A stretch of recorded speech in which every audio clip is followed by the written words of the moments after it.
Hello, G-Pulse. Welcome back to Black and Blue Garage. Today, you have to listen to my heater run because it's cold in here and I'm hoping that it warms up real soon. I've been rocking around with this truck with this license plate just kind of baling wired to the cage here, and today I kind of want to make this permanent on here, right here in the middle somewhere. I have a light to shine on this so that I could actually drive at night.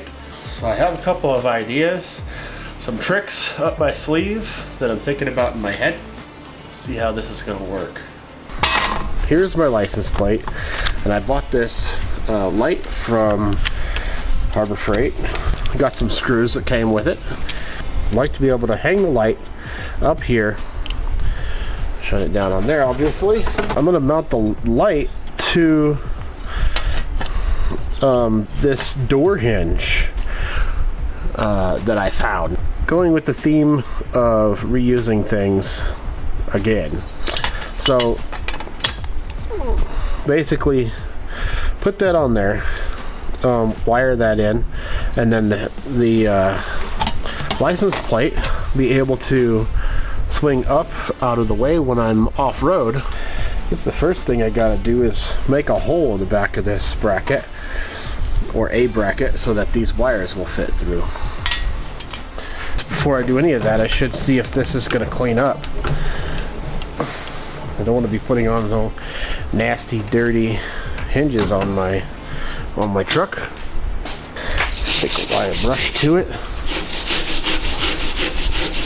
Well, I don't care if this is polished or anything, but because I can just paint it. There we go. Get rid of all that ugly gold. You're probably wondering, what's with this guy? He keeps putting crap from Home Depot on his off-road truck build.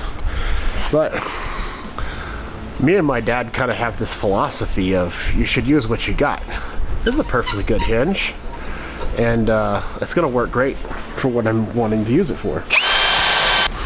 There already is kind of a hole right here in the middle that I could use, but it's in the wrong spot. So I need a hole. It's about probably right in the middle. Actually, if I just open this hole up, I can make this a little bit wider, and that'll work just fine as well. It kind of gives it a nice little beveled profile on the top of this hinge. Oh look, it's got a little stamp in there that says made in USA. Go ahead and put that on speed number 1. Now, if you don't have a countersink bit, sometimes you can take a Christmas tree bit and it'll be the right perfect size. Once I've got this lined up to where I know the wires aren't going to be screwy, I can go ahead and use my center punch in these holes.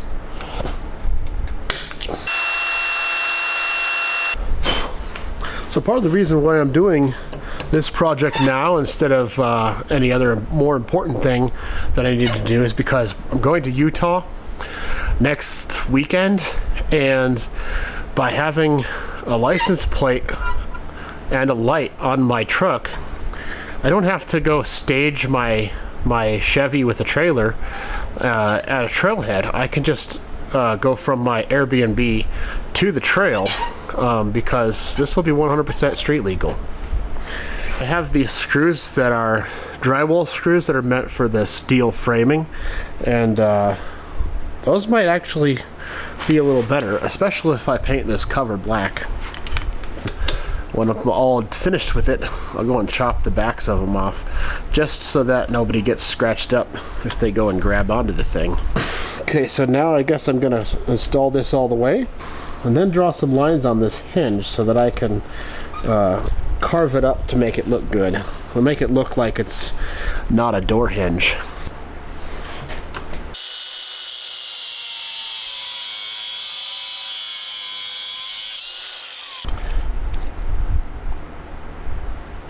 Sweet, now I just gotta sand this a little bit.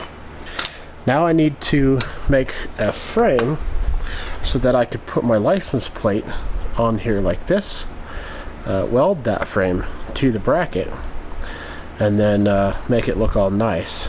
So I found this rusty old piece of metal, and I can't remember where I got it. Maybe I just found it laying around, but it's kind of thin and bendy, but I'm hoping that once I weld this part onto it, it'll all kind of just be nice and rigid. So I already know that I want to use this edge trim around the edge of it, and so I'm going to measure how much this edge trim actually goes on, because that'll help me figure out how thick to cut, or how wide to cut this metal here. Looks like it's going to be about 1/4 inch. Yeah, so 1/4 inch around all sides. So we'll go a 1/2 inch taller. This is license plate is 6 by 12, and I never knew that. So 6.5 by 12.5 should be just perfect. Go 12.5, 12.5. Use it to measure because it's more accurate than a measuring tape. Use it to make straightedges like this, and all kinds of stuff. So a license plate has rounded edges, and so I kind of want to make rounded edges on the corners of these as well. I'll go ahead and draw those in now. Because this metal is so thin, I can go ahead and cut this with some metal cutting shears.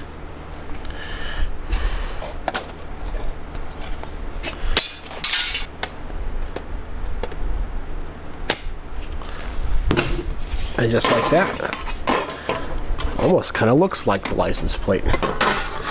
We're hanging off 1/4 inch on each side. Well, pretty close to 1/4 inch.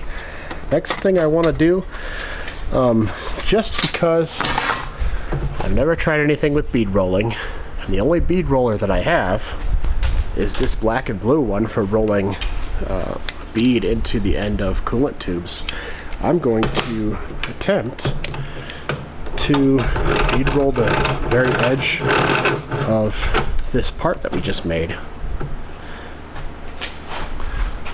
Rock that back so that you can kind of see what I'm doing.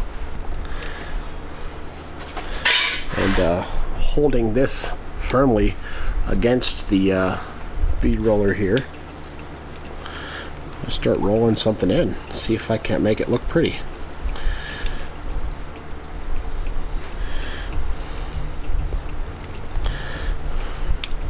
Tighten this down a little bit more.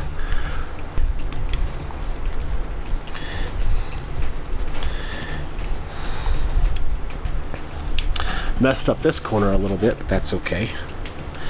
So I'm going to have that edge trim on there, and also having a nice copper license plate covered up. In Arizona, if your vehicle is older than 25 years old and you don't plan on driving it more than, say, 10,000 miles a year, you can get a historic license plate, get classic vehicle insurance, and not have to have emissions. I don't have emissions in my area anyway, but it definitely helps keep down the cost and legality of everything. So there we have it. Bead rolled the side. It's a lot more rigid than it was.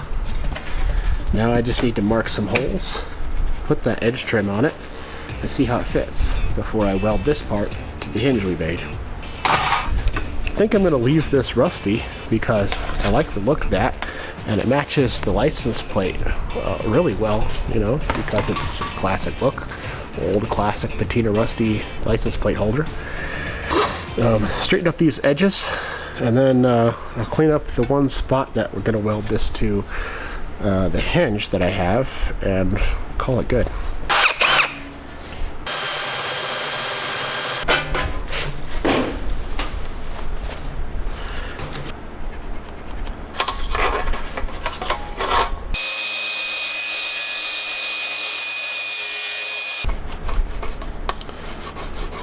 And to get this door hinge to stay right where I put it, I'm just going to use the grounding clamp on the welder.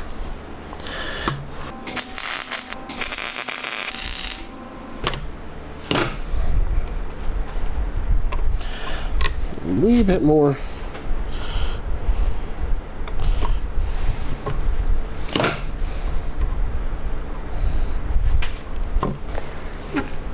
Swinging license plate. So far, so good. Now, to mount this on there, it's pretty much flush from the bracket to the edge trim, so it holds it out very nicely. It is very flat. This is kind of wavy, so might work on that a little bit. But I'm just counting on these two pieces holding each other nice and flat. In order to get this bracket to mount to the cage, I'm going to need to put something on the back of here so that this can be removed from the cage itself. So I'm thinking I could just take some scrap pieces of metal, cut them so that I could actually just bolt this to the cage. I'll weld one side to here, one side to the cage, and then I'll put a couple bolt holes and a couple more bolts so that I could do that. So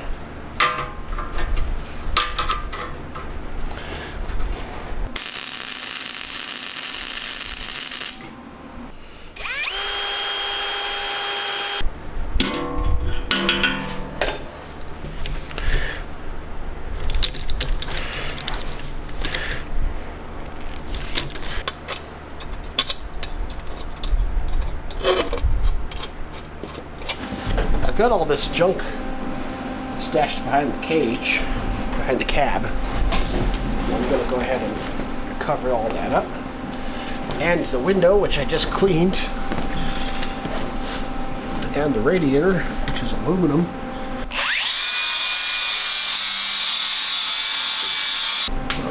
Blanket.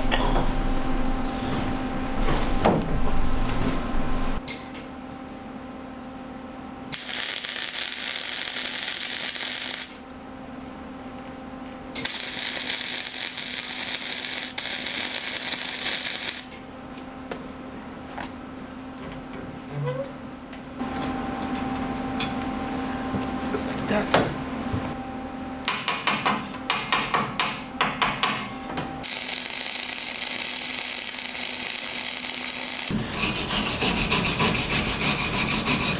That's a quality welder up there.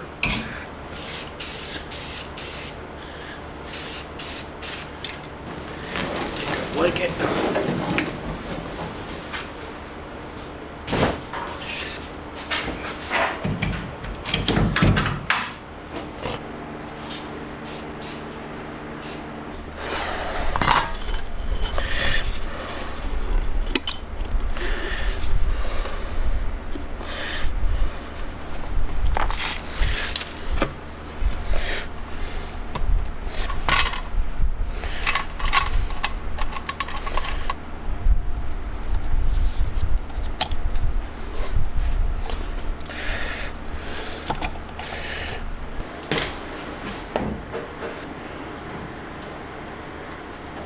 Alright, let's test this thing out. I'm driving, I get to the trail. I don't need to be street legal anymore. I'll just put this up and I can see out the back, see where I'm going, see where I'm backing up. This is going to turn out pretty good. I really like that. And then let's say I'm done doing my wheeling for the day and I need to get this thing home or, you know, go drive on some roads. All I got to do is hold that down. We're good to go. Okay, so my license plate light needs lit up. And when I put this bed together, I wired all the taillights up and I pigtailed every single wire going back there to right here where the cage goes up, foreshadowing that I knew I wanted to put some kind of chase bar or whatever up there for whenever this bed does get crushed up enough and I just do a truggy style cage back here, get rid of the bed. I'll already have wires right here that I can hook stuff up to. I just need to figure out which one of these wires is the running lights, so that when I turn the headlights on, it also turns on the license plate light. I don't know if you knew this or not, and I'm not sponsored by Harbor Freight, but they are now carrying this braided wire loom, which is my favorite. The fluted plastic stuff, it works great if you have nothing else, but in the Arizona sun, it just disintegrates. It's nice to be able to have this. Don't know how much it is, or if they're gonna raise the price or whatever, but I think you get like 25-50 feet of it, and they only have one size right now. I'm really kind of hoping they get the different sizes, because this is good stuff. Good job, Harbor Freight, way to step up. Basically found the wire I need to get to my license plate, which gives power to that light. I'm gonna run it in some of this stuff up to there. I'll ground the ground wire right to the roll cage, which is welded right to the frame, and then I'll go ahead and test this to see if we have a license plate light. This is exciting. All right, moment of truth. Let me get these lights off real quick. We got headlights. We got a license plate light. That's pretty cool. Well, that concludes this week's video. I hope you enjoyed it, or you know, maybe even learned a new trick, and I will see you next weekend. I will be in Utah next weekend, so you might see some shorts and lives scattered throughout my journey to Utah and my wheeling trip, and a little bit of, and maybe even a little footage of Matt Wetzel's off-road games. But until then, thanks for watching, God bless, and I'll see you next weekend.